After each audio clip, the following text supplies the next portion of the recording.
Now, over in Wellington, you'll soon have a rare opportunity to explore a little-known hideout nestled underneath the city's Botanic Gardens.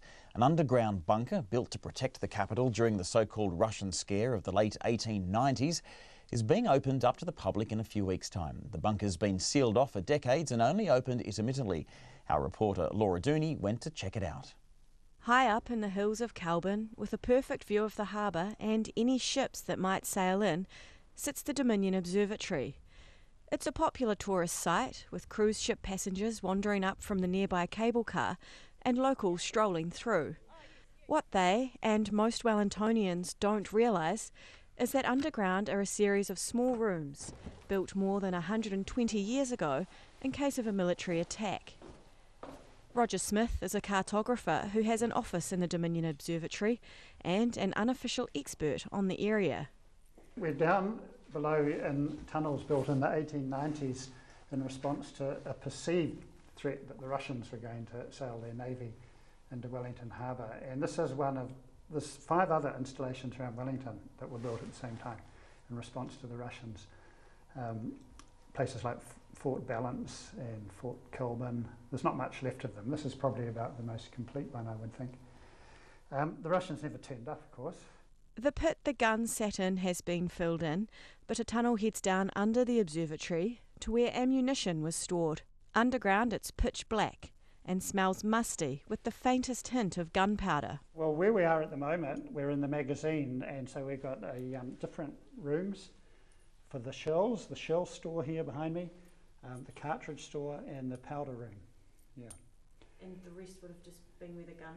And then for safety reasons, I presume, they have that some distance from the actual gun and where the firing takes place. And then the loading bay, which is further up the ramp here, and then the gun pit itself, which we can't no longer see. Mr. Smith says the gun was never fired and he doesn't know what happened to it.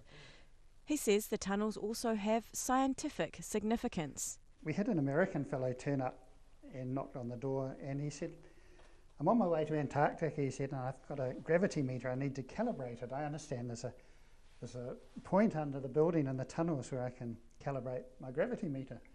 And we'd never heard of this before, and we came down, and it took us ages, and eventually we found this little spot here. You can see marked. And I think there's also a little plaque here that says something about what it might be.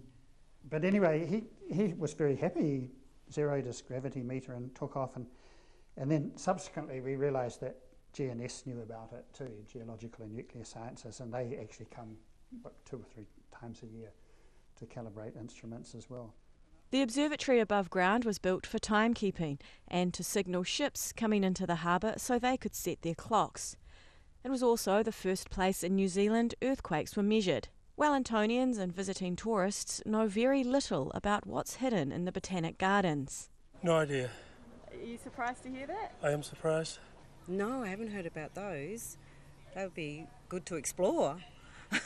No, I don't go up there very often, so because I knew about all the other barracks and things around Wellington, like they're quite cool. But I've never heard of that. I live in Wellington, work at the university. I've never heard of those tunnels. Luckily for those interested in exploring the tunnels, they will be open for just a few hours on Monday the 22nd of October as part of Wellington Heritage Week. In Wellington, for Checkpoint, call Laura Donney.